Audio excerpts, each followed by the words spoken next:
highly recommend.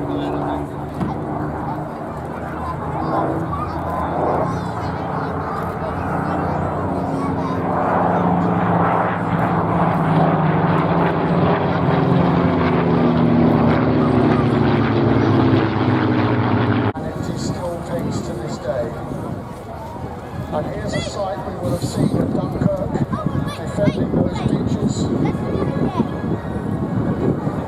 as the evacuation started.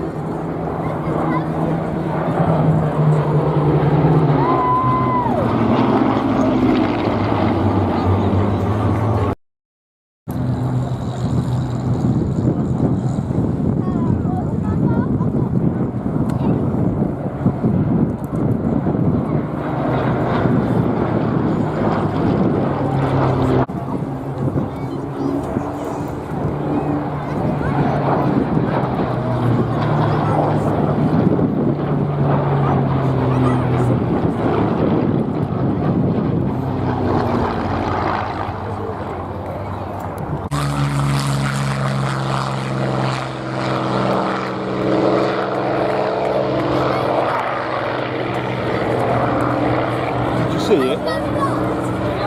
Good. Totally different sound to the original one.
Down the West Country.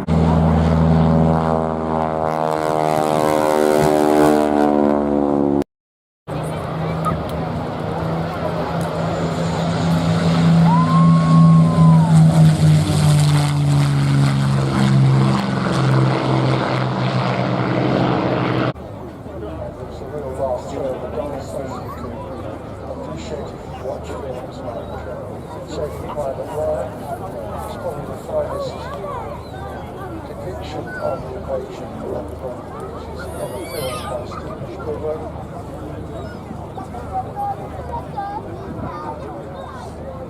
Up to the last minute, while gliders were to the C-47. They were painting these markings on with big paintbrushes and pots. Last job. And here they come through.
Back to terra firma from Envoy, Lancaster, Texan, the attacking his crew for that excellent display, reminding us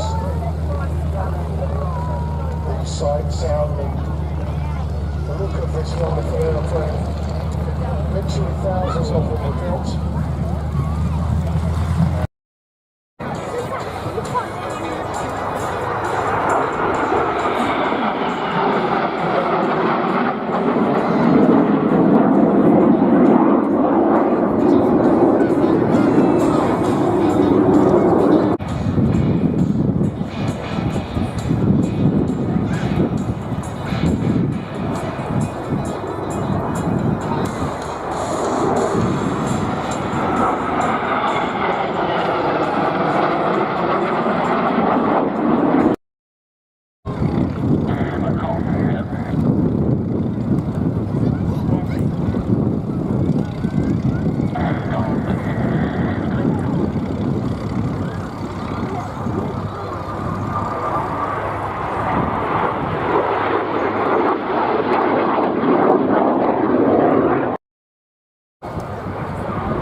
left-hand side, we're 7 off 12.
See it? Going over the top of the tree now. What I can see is all black. Yeah. Am I still centering it alright? There we go. You'll see it a bit more of a profile now.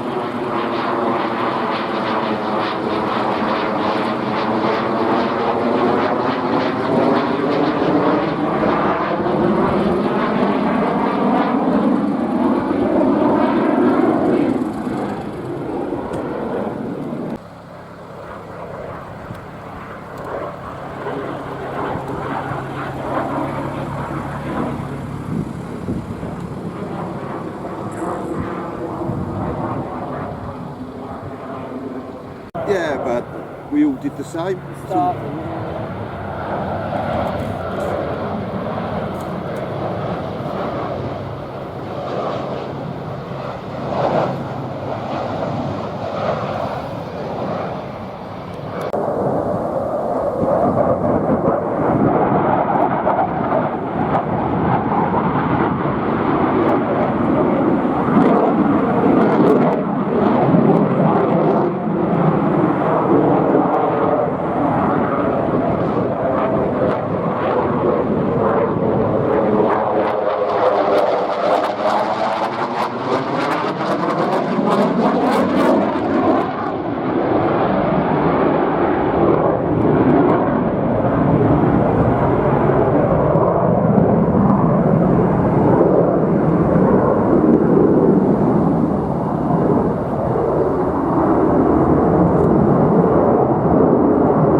The boom and drone system was very, very unforgiving. On most aircraft types, most tanker types, you have a hydraulic drum unit. If the drone is pulling at about 300 pounds, the hydraulic drum unit actually pulls the drone towards the aircraft, which takes force.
As he goes over the top, he achieves 1,300 feet.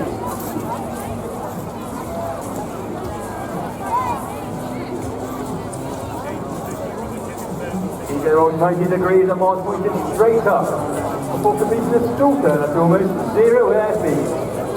Being enthusiastic amongst you may notice only in 2023, I have to say, we're going to see a stall turn before.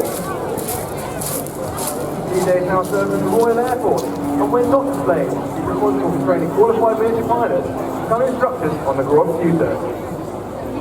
In his spare time, DJ flies Finnish airplanes, races powerboats and drives classic cars. During his spare career, DJ has amassed over 6,000 flying hours on 50 different aircraft types.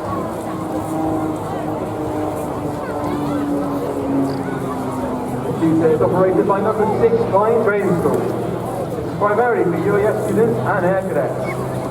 6 SDS is also engaged other central defence staff, such as frontline mission rehearsal and the training of the support crew.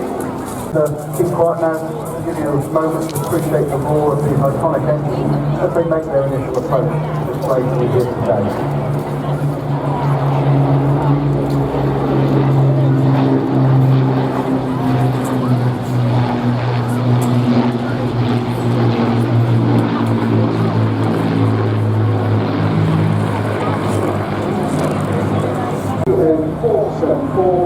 And Spitfire, ME109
at the end of the war, so did not see any operational service.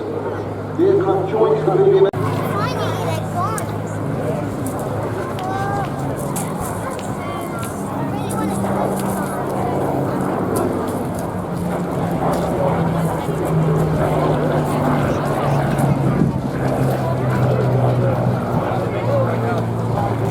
A very special Hurricane now, Hurricane PZ865, was the last Hurricane to be built, rolling off the Hawker production line at Langley in July 1944, with the inscription, "The Master to Penny," on her port and starboard side.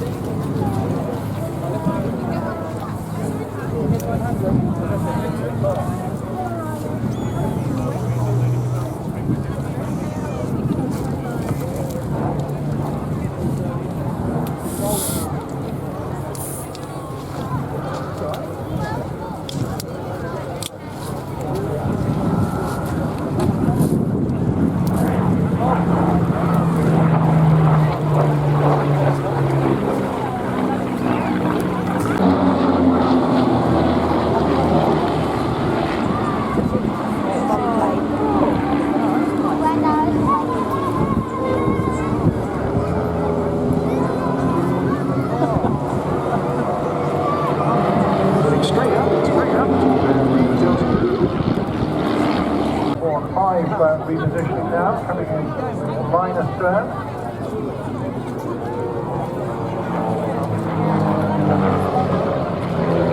We have putting that little tweak. Destiny. Putting a little bit of G there, but not quite as demanding as writing the Typhoon.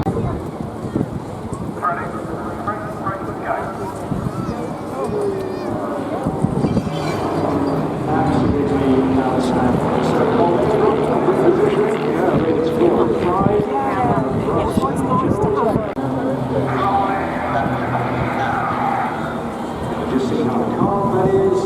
Each of them doing their very best to replicate every maneuver. Slightest possible.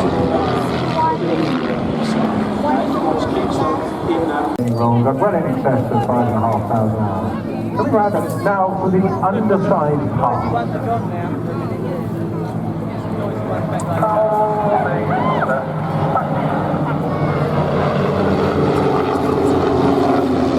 Those action all held on the final syllable and cadence of the English message. And you see on that the knife edge part.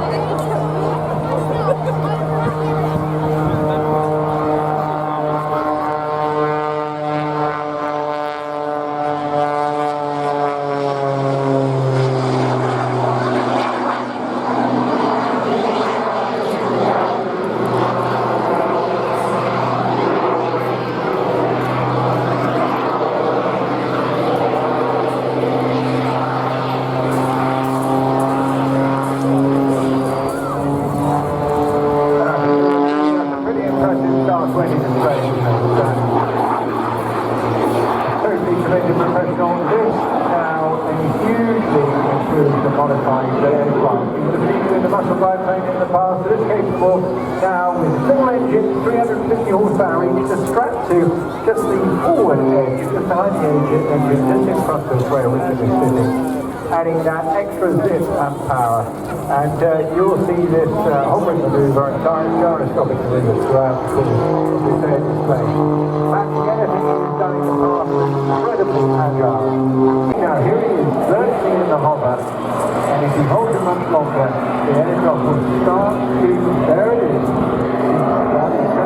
pinwheel turning it on its side as well as letting it hammerhead down at the same time, tumbling through the sky. But a little later on when we come to his modified version of the tower power, he will no doubt hang on in there, turning into a gyroscopic manoeuvre whilst he's maintaining a virtual hover position using that residual power from those additional little jet engines. Many people have made the pits their personal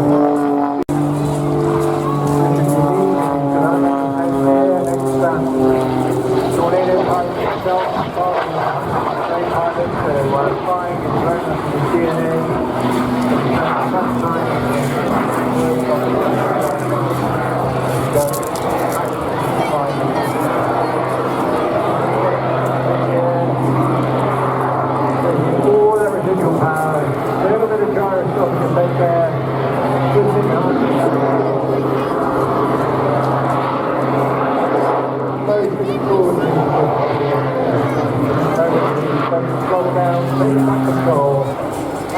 Down and using all rest energy now as he drives down to build up the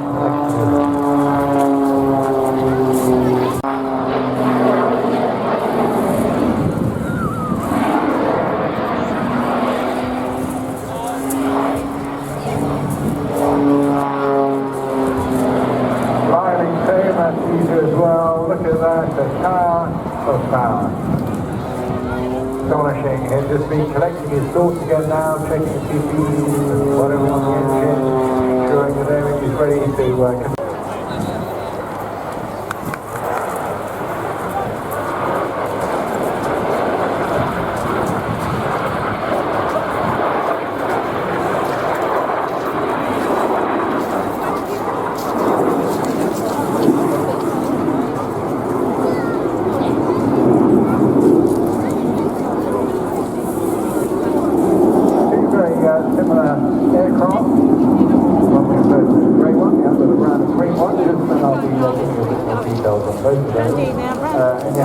two first class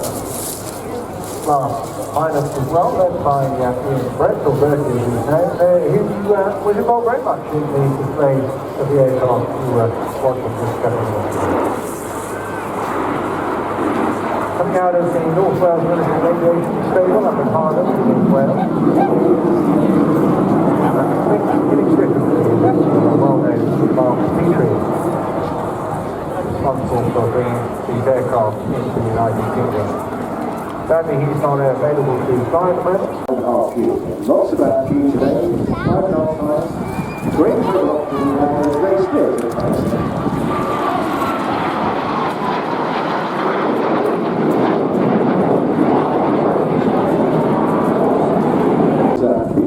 The spares today, with William and with Bertie and Brett, and if you were here some years back, you may recall he used to be involved with the Tutor displays.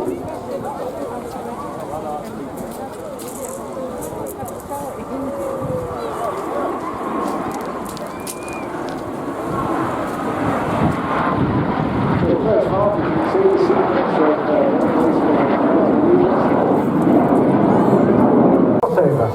photographing on the Community Crowd Centre is how important it is from a safety perspective.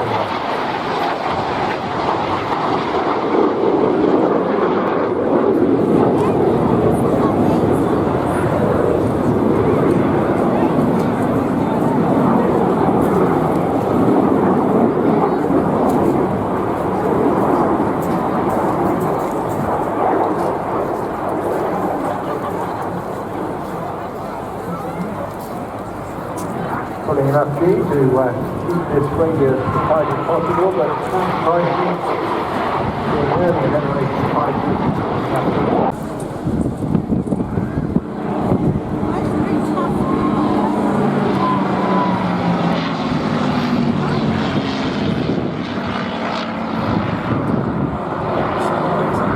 The colours of Phenom Lynx, the command officer of the 4th Fighter Group, the Belgian F16.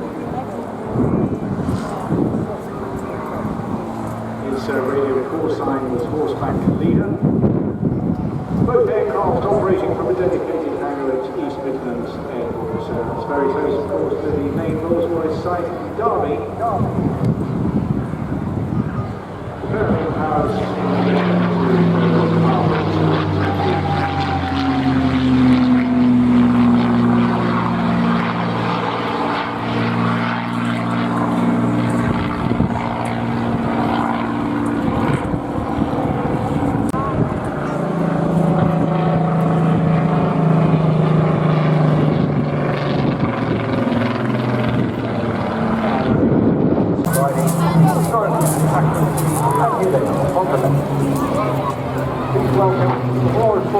Spitfire Lightning II and the Juno HT1.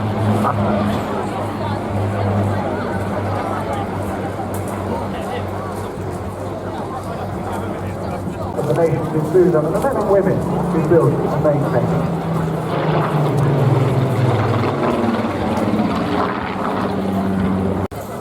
So keep your eyes on, they're coming from the right-hand side. Nice blue, remaining in formation, and then very shortly they will break.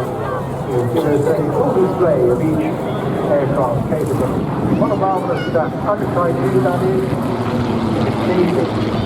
The structure of the C130 and outstanding fighter and escorts well, achieving great fame, but perhaps delivered initially to the Central Photographic Department in the 13th of January 1945.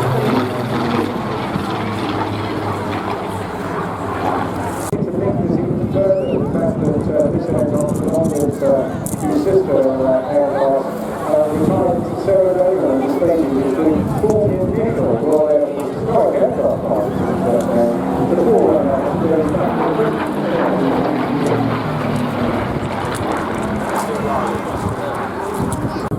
Just over 2,000 miles, thanks to a massive fuel capacity of 1,000 litres internally and externally. another 800 Really impressive there with tanks from level speed of 437 grams, but high impact from a visual perspective. The colours of Donald Blakely, who was the Mark 1 pilot group in German England.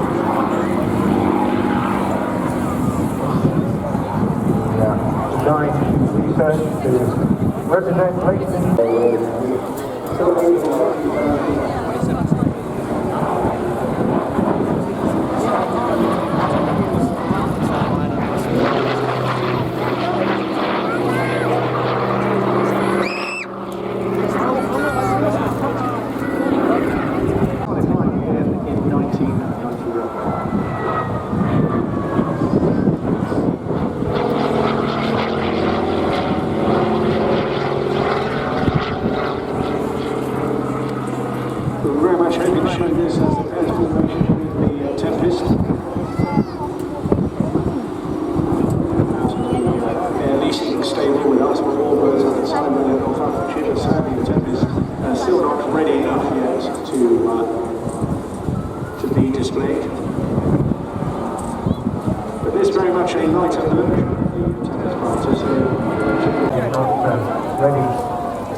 From the Harrier to the Harrier.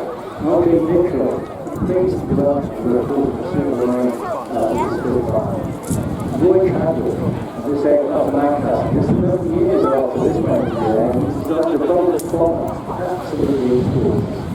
and I suspect it to be further up left. Stand by for this infamous drop.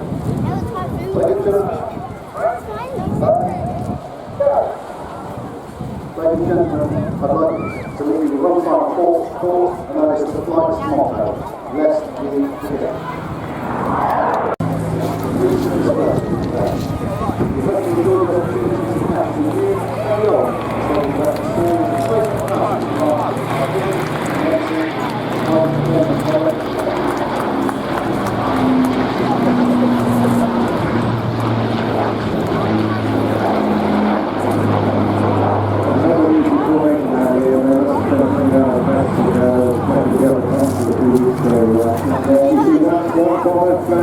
One other sort of multi-role.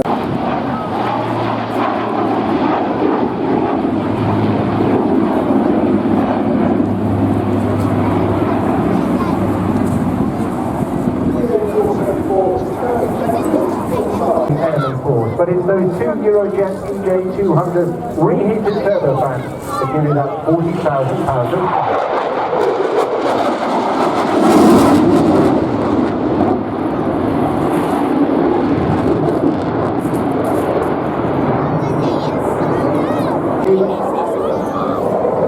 Straight at you, there again.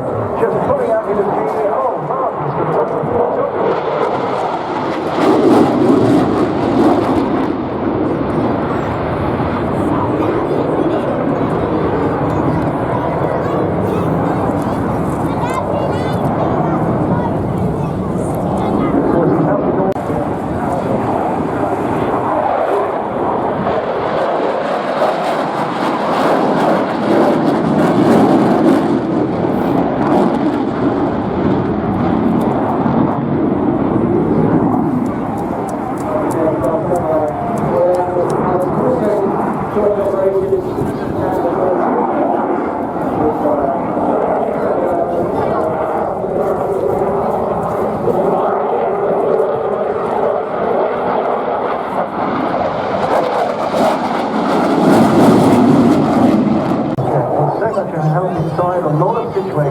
Awareness.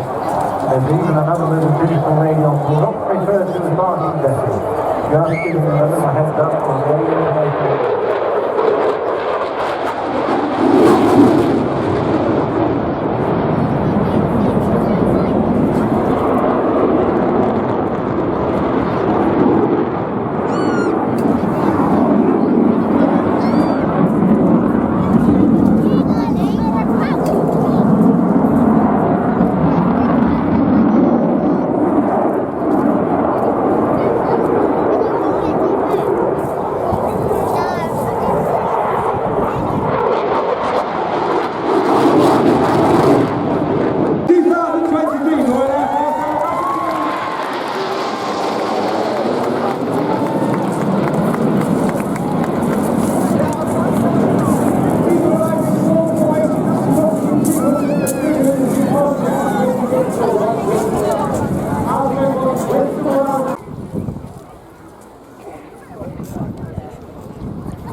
He's previously flown the Typhoon. He's also been in the team in 2014 to 16 where he was the synchro leader.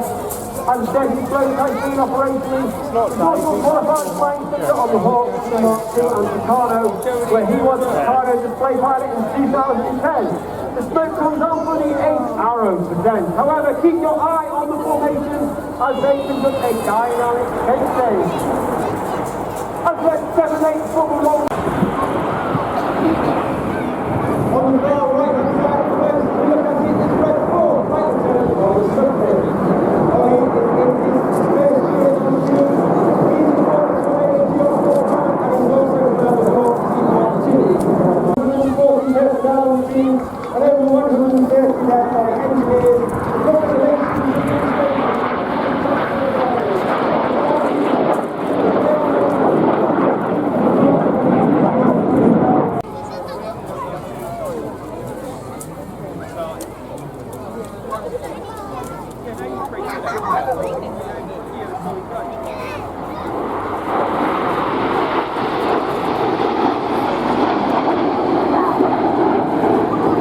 The red smoke comes on as red one rolls around the rest of the formation, leaving the umbilical symbol in the sky for the umbilical break. However, eastward, it's been an honour, it's been a pleasure. Please, put your hands together for the 2023 Royal Air Force Aerobatic Team. It's the Red Arrows!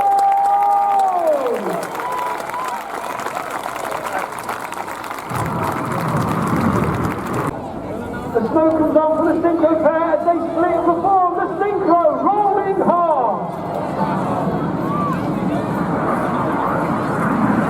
And the Red Arrows would like to dedicate today's part to the NHS Warming Donation on behalf of James and Holly, who recently got engaged.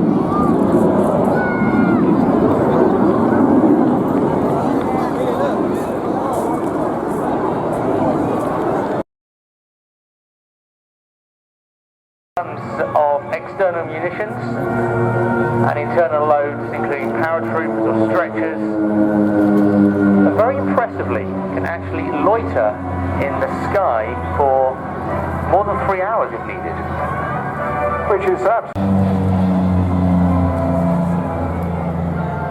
developed by North American Aviation Rockwell, first flown in July 1965. Designed in such a great way, really, to demonstrate the capabilities of this beautiful, slightly ugly aircraft.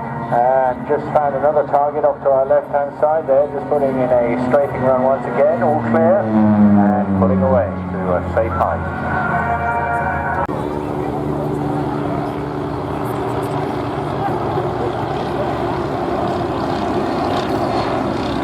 So here we are, give them a welcome wave. You've got plenty of time to see you on this approach. The Navy wings in their Toronto formation. As we did once or twice, I believe, with Wildcat helicopters off the decks of one of our carriers. The aircraft coming around now to be going in to break their formation. And here it goes, good photographic opportunity. Very different indeed, two completely different aircraft. Really good to see. Built for the Royal Navy, based on that Saunders Row concept, the Scout AH-1, which was a light utility helicopter. When landing in rough seas, as you can imagine, when your zone to land is going up and down, you really need to make sure you can get it stuck to the deck.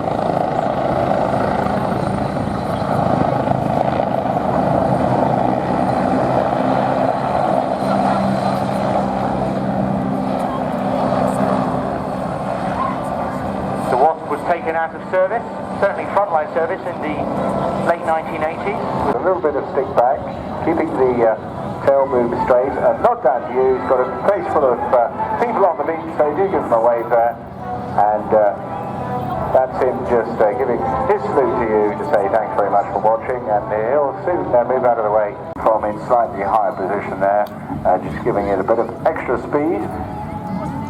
Can actually achieve 200 knots in a dive, but generally cruising around 90 to 100 knots, depending on the load, of course, that it's carrying. This particular example is a Ferry Swordfish Mark I, built by Black, but it was pleasant to fly, and you can see very manoeuvrable. Not too many detracting remarks are being made about it, and pilots are very happy to fly it. But at those speeds, the enemy guns actually found it quite difficult to track it, because it was such a slow target as opposed to being a fast one.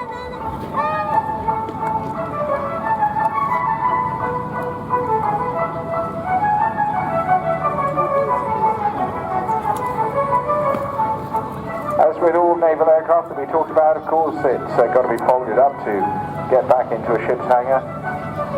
This was the case with this one. The undercarriage, very strong, robust. Of course, because of the very firm arrivals and all A great photo opportunity, so please get your cameras ready. And it's my absolute pleasure to introduce the Royal Air Force 2023 Chinook display team.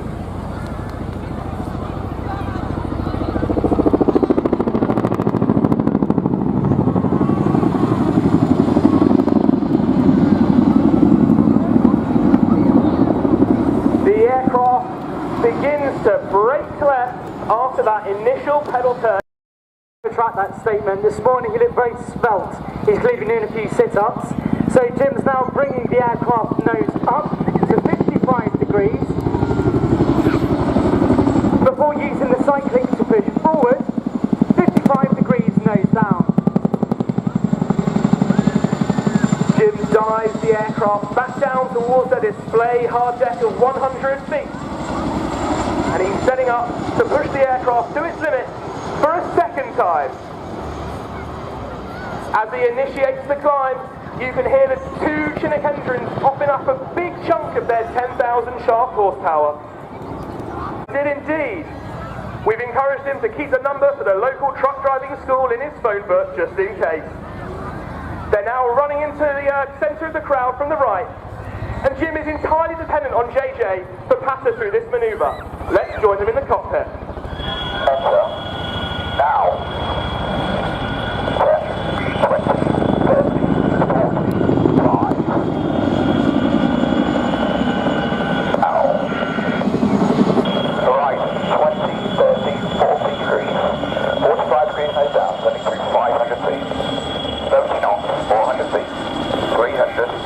100 knots, 200.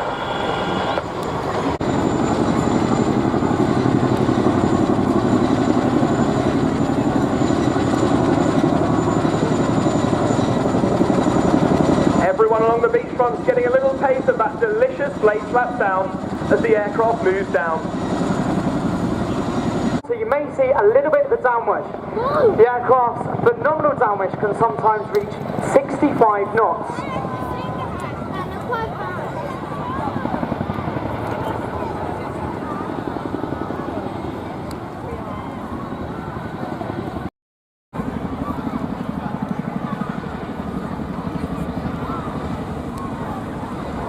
It's worth noting that all of our display activity is conducted around normal duties and operational commitments. Company as Rolls-Royce coming in now from the left-hand side, bringing all that height into speed and energy. A wonderful example of a Mark 90 photo reconnaissance Spitfire.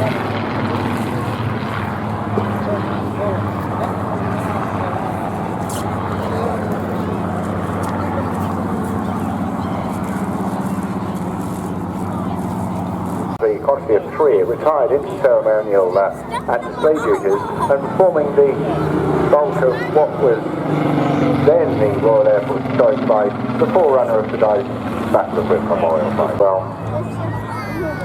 speeds and altitudes not dissimilar to the Mark 19 Spitfire, around 440 miles an hour, with a service ceiling of just a little under 42,000 feet, but able to achieve 500 miles an hour as a max diving speed. I still put it in my mouth.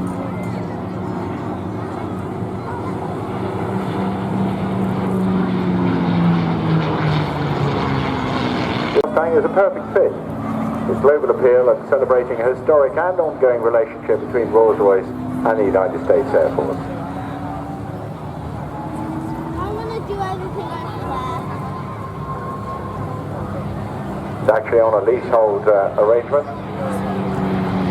But just wonderful. Again, a topside view there. Pepper's just taking a quick peek down at you. Altogether, they can produce 350 horsepower of additional power to the 300 horsepower you've got in the engine there, and giving them that unique ability to do the most extraordinary maneuvers. Just like Muhammad Ali. Fights like butterflies. You can hang it up there as if it's a hoverfly or a Harrier. To the to late 1940s when Curtis Pitts designed specifically this light aerobatic biplane for competitions, and it's been winning them all the time since its first flight in 1944. Dominated world aerobatic competitions in the 60s and 70s. Great pilots as well before that, so brought up in aviation. Slick rolling it on the way up, pushing it up now, and here we are, good demonstration of how just letting the aircraft hover before and then letting it drop. Tumbling all the way down. Those aeroplanes at Red 1 is extremely difficult. And now we've formed this second of our space steam shapes. We went from Apollo, from the Apollo space missions, into Eagle, from the Eagle lunar landing craft. As the smoke comes on for the Eagle present.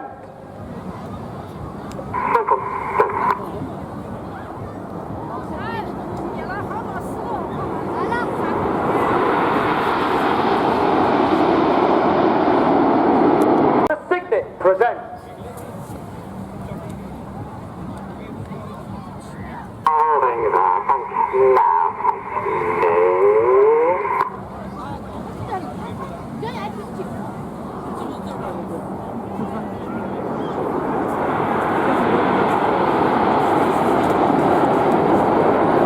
He turns hard to the right.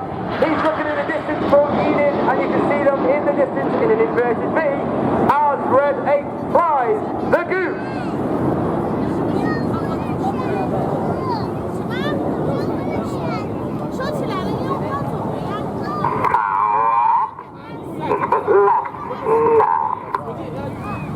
Red 1 gathers the rest of Enid. The red and the blue come on as he bends them around to the left. Underneath the aircraft you may be able to see a small pod that looks like a fuel tank, however that is actually the smoke pod.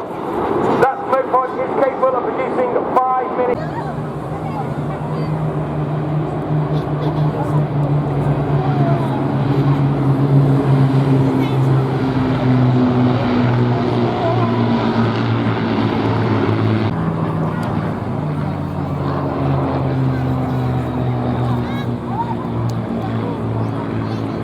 In the 60 days around D-Day, MK flew 60 operational sorties, was damaged by enemy fire on 3 occasions, and suffered 3 wheels-up landings.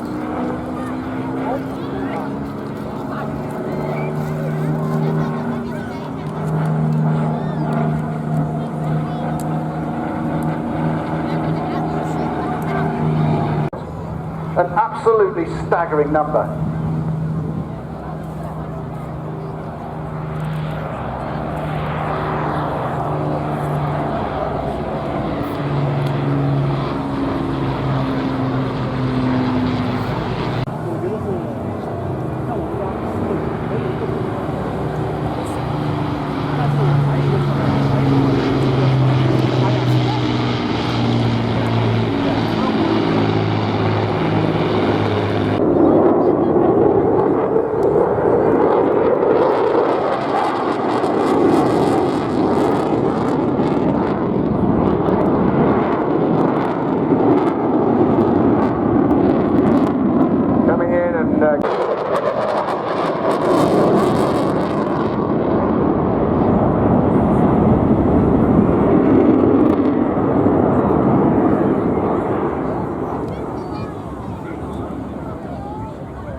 Putting it through a half Cuban there.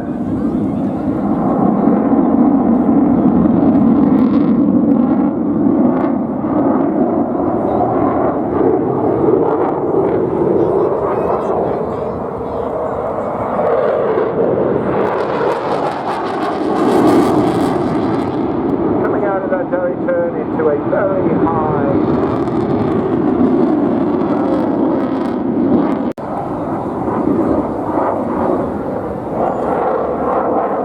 The underside of this impressive delta wing as well, just to see the heart.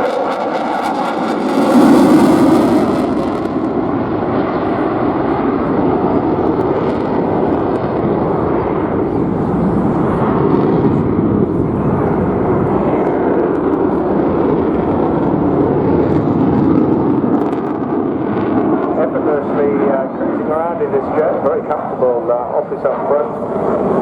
The pilot not experiencing half the, not even remotely half the noise.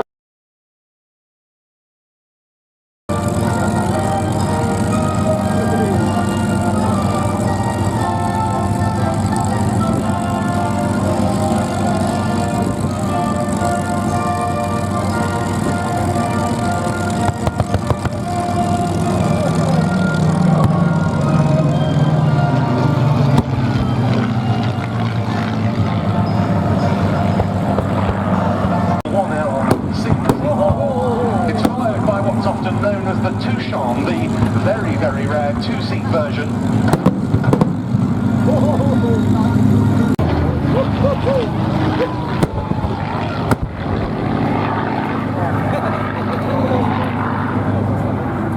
It's quite appropriate to see the two Buchons operating as a pair, because during the Battle of Britain, Luftwaffe Messerschmitt Bf-109s were typically flying Flight 2, which was known in German as a Otter, and they would come together in larger combinations. The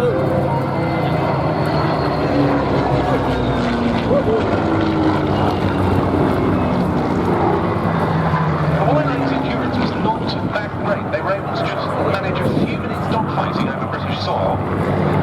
Luftwaffe.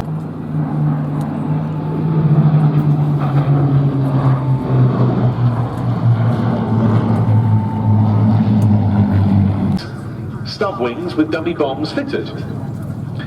As for this incredible wing design, well, this was the result of experience in the Army cooperation role passed on by pilots. It helps give the crew a better field of vision from the cockpit.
That we were using did not have the range to cover the whole of the Atlantic, so there was this big hole in the middle. This is where the submarines and the ships would be attacked, because they would be attacked with impunity, basically. As far as the Swordfish was concerned, this was an aeroplane that was taken alongside two French designs, the Merlin Saunier MS-406 and the Douartin P520. And it's often forgotten, I think, that the first Allied aerial victories on the Western Front of World War II involved French Curtiss Hawks shooting down two Luftwaffe Messerschmitt Bf-109s on the 8th of September 1939.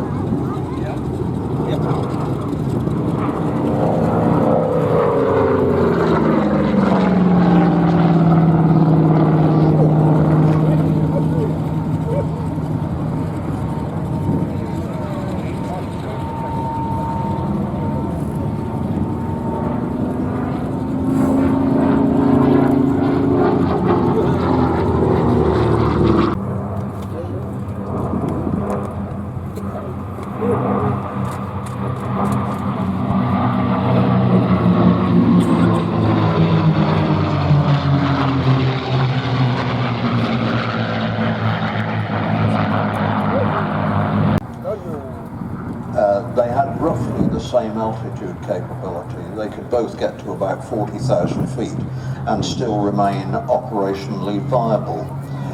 The Mustang could certainly outdive the Spit. I'm not quite sure about climbing. I think they were fairly close. rate of roll. The Mustang, I think, had a slight.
Toll of the Allied bomber offensive.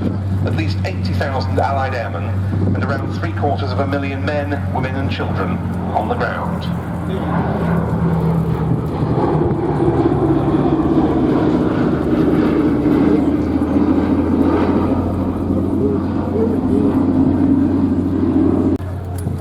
In putting that formation together, to the Battle of Britain Memorial Flight, and in particular the Lancaster captain, Flight Lieutenant Paul Wise, to the Sally B team led by Elise Sallingbow with Captain Peter Kuipers, and the IWM Duxford Flying Display Organising team. What a magnificent spectacle we've just witnessed. And that one and only action is also shot down a Luftwaffe Messerschmitt Bf110, or so Samolinski thought. In fact, it turns out the aircraft may well have made it back. Specifically the Vampire FB6 single-seat fighter bomber version from the Norwegian Air Force Historical Squadron.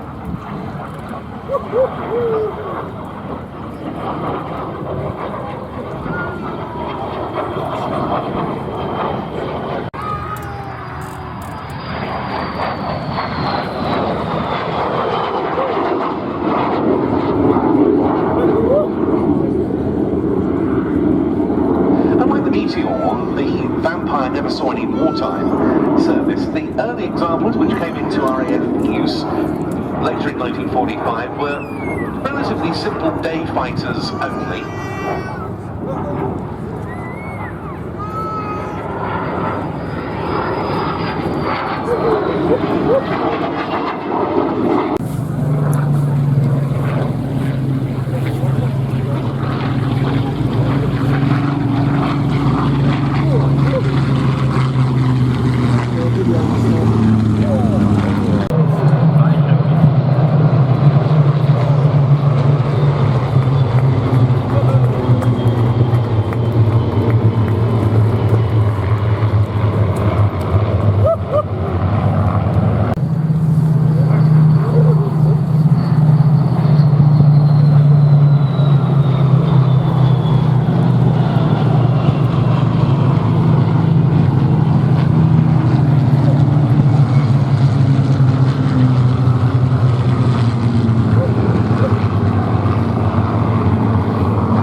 instructor of the Hawk Team 1.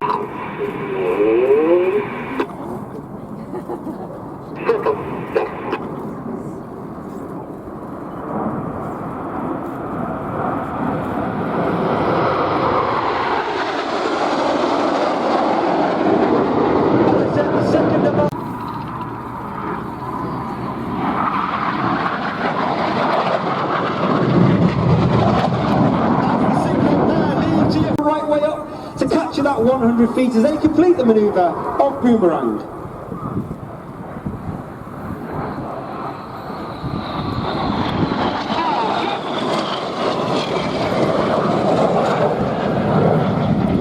And 8 to roll go as 7-8 roll around the smoke. Left 6 in corkscrew. Smoking blue is 170.